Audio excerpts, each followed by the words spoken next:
we're now getting onto the good stuff. We're actually going to be thinking about the Maclaurin expansion.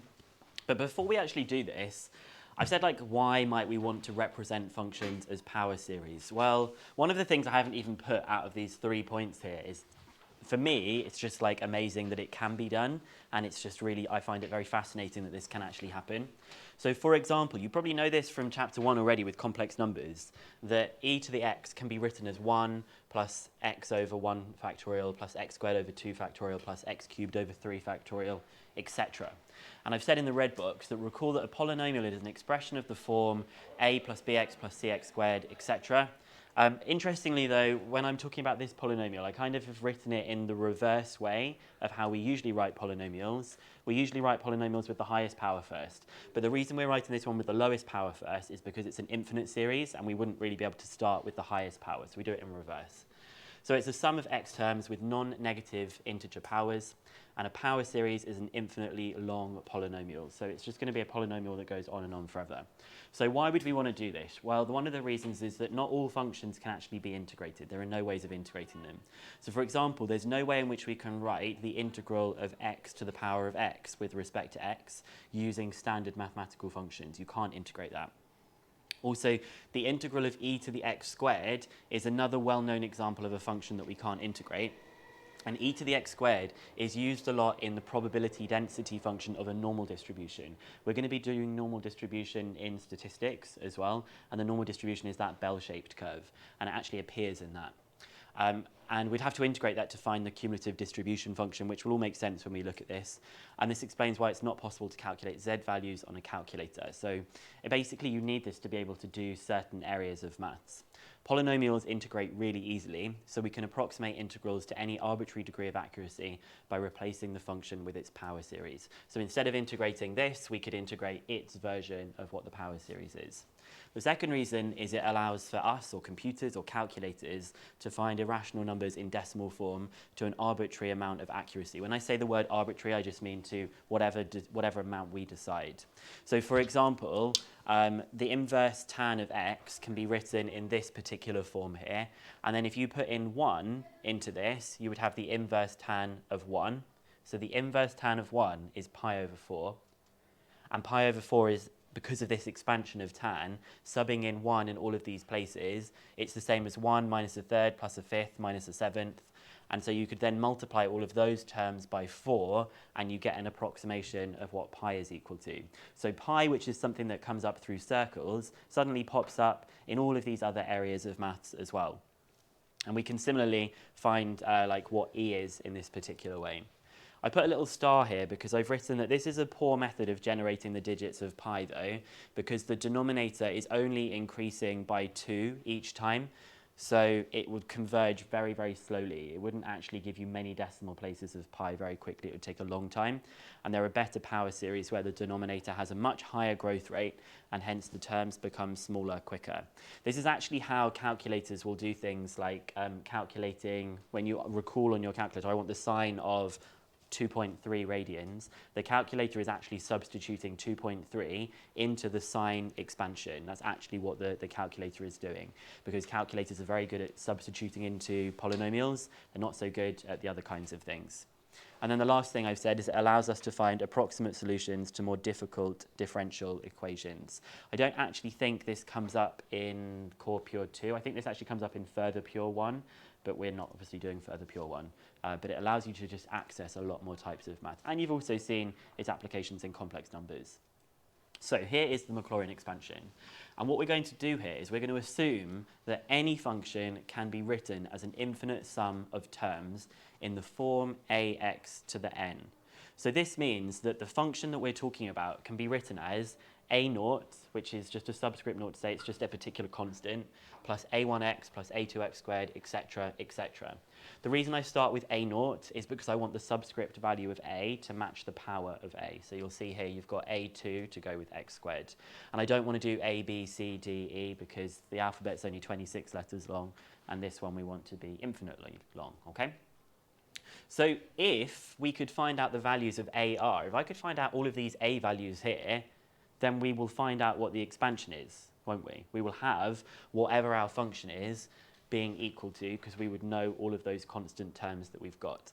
And the way that this is done is by using differentiation and substituting in x equals 0. And we're going to try and think why this actually works. The way we're going to think about why this works, we're going to deal with this idea of substituting x equals 0 as the first thing. So if I said that x was 0 and I did f of 0, what is f of 0 equal to? A0 or A0. So f of 0 is A0. Because when you plug 0 in all of these places for x, obviously they disappear. So you just get left with A0. Now the next thing I'm going to do is have a look at this idea of using differentiation. So I'm now not going to write f of x, I'm now going to write f dash of x. And I'm going to differentiate this polynomial expression that I've got here. So when I differentiate this polynomial expression, I would get, this bit would disappear because it would differentiate to 0.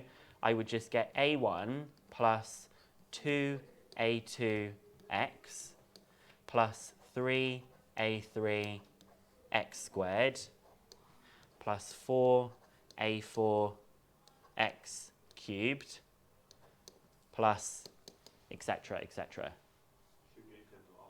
We can do the one in terms of r as well. We would have r x to the r minus 1. And there's still going to be that plus ... because that could just keep going as well. Now, I'm not going to do this, I'm not going to do the substituting in 0 until the end. But now, if I substituted 0 into this first derivative, what would we find? We would find a1. Okay, so I'm going to do this all at the end so that I can gather all of the facts together. I'm just going to keep going with all the differentiation, because if I differentiate again, I will be able to find out something about a2. So I'm now going to do my second derivative. So I'm going to differentiate this line that I've got here. Well, this is going to go, and I'm now just going to get 2a2 plus. Now, when I write this next one that I have, I could do 3 times 2 and have it as 6. I could write 6, but I'm actually going to just write it as 3 times 2, and hopefully you'll spot why I'm going to do that. So when I differentiate this term here, I get 3 times 2, a3x. And then for the next one, I would have 4 times 3, a4, 4 times 3, x squared. And then if there was the next one, what do you think it would be? 5 times 4, a5, x cubed, etc. And when I differentiate this one, I would have r minus 1, ar, x, r minus 2. Okay? I'm going to do this a couple more times. So now I'm going to do the third derivative. This will disappear. And I will be left with 3 times 2, a3 from that bit. And then I will have for the next part 4 times 3 times 2, a4x. I've literally just pulled the 2 down and reduced the power of the x from x squared to x. And then my next one would be 5 times 4 times 3, a5x squared. And if I were going to have another one, what do you think the next one would be? 6 times 5 times 4, a6x cubed. And I'm going to have to run out of space. I'm going to do that other one. So we would have r minus 1, r minus 2, ar, x, r minus 3.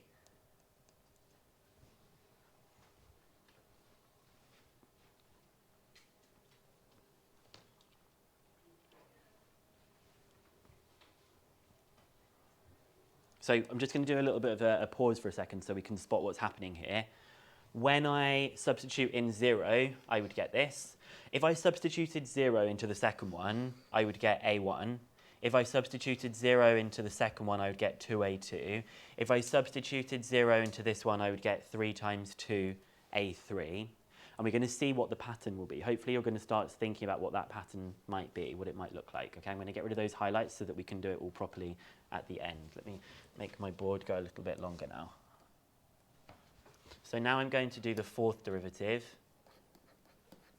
So this is going to go, I will then have 4 times 3 times 2, a4. The next one would be 5 times 4 times 3 times 2, a5x. And then the next one would be 6 times 5 times 4 times 3, a6x squared, plus dot, dot, dot. And then I'll do this next one, which would be r minus 1, r minus 2, r minus 3, ar x to the r minus 4 plus dot, dot, dot. So I'm going to probably stop at that stage there and give you a chance to finish writing some of those things down.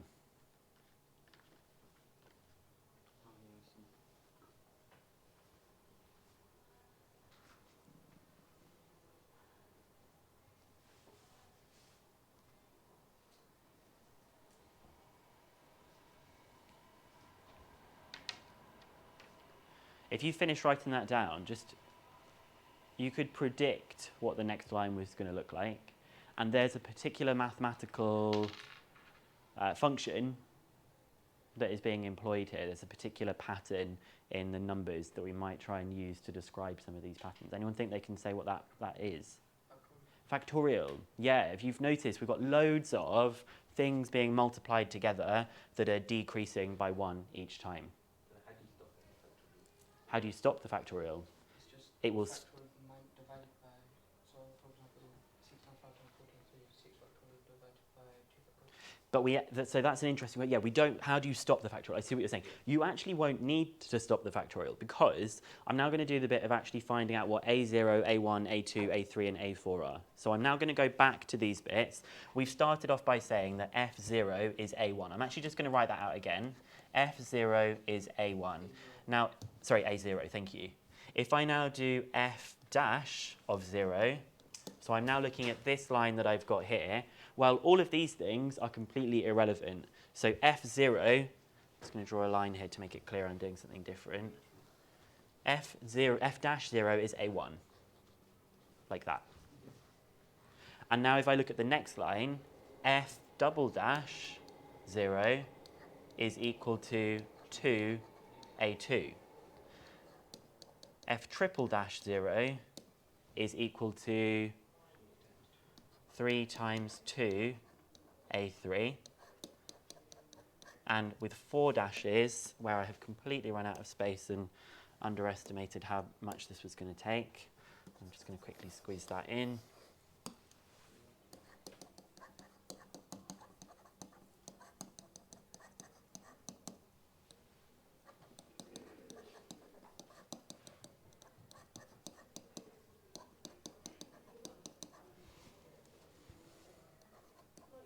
So we've got all of these different things here, right? Now, this looks to me like if I was going to make a prediction and say, well, what do we think f with 5 dashes of 0 would be? 5 times 4 times 3 times 2, a5. 5 factorial. So all of these can be simplified, right? This one, I'm going to go through and actually pull out what the a values are. So now, a0 is f of 0. A1 is f dash 0. A2 is f double dash 0 divided by 2.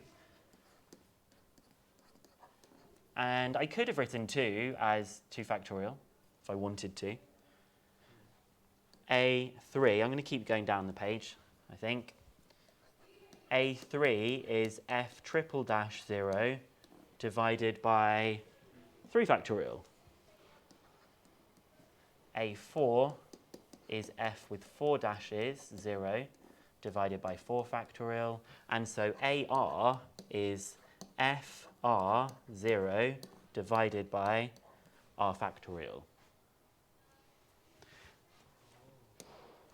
So the general one is it's f differentiated R times you substitute in 0 and you divide it by r factorial, that will give you the rth A constant that you need.